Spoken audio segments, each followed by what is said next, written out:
Charlie Chaplin het gesê, niks is vir ewig nie, nie eers ons probleme nie. Charlie Chaplin het lang terug geleef, toch was sy wysheid ewig jonk. Hy het vir ons 4 wyshede agtergelaat.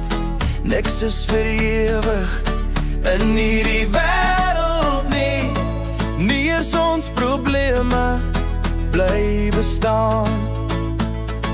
Ek hou daarvan om in die reën te staan, want niemand kan my trane sien nie.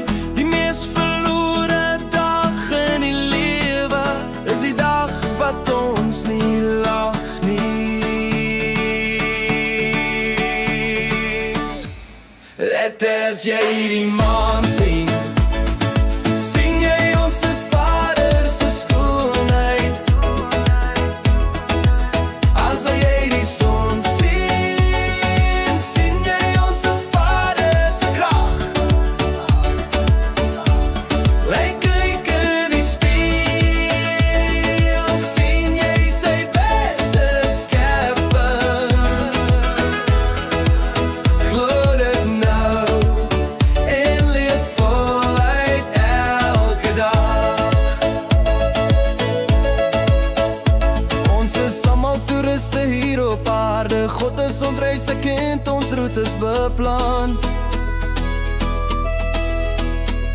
Hy het reeds ons paaie en bestemmings gemerk. Vertrou hom en geniet elke oomblik van jou reis. Die wêreld draai, die reën sal val, maar jy's gemaak om weer op te staan. Lag, dans, maak vandag jou lied. Die lewe wag vir jou vandag. 6 beste dokters in die wêreld.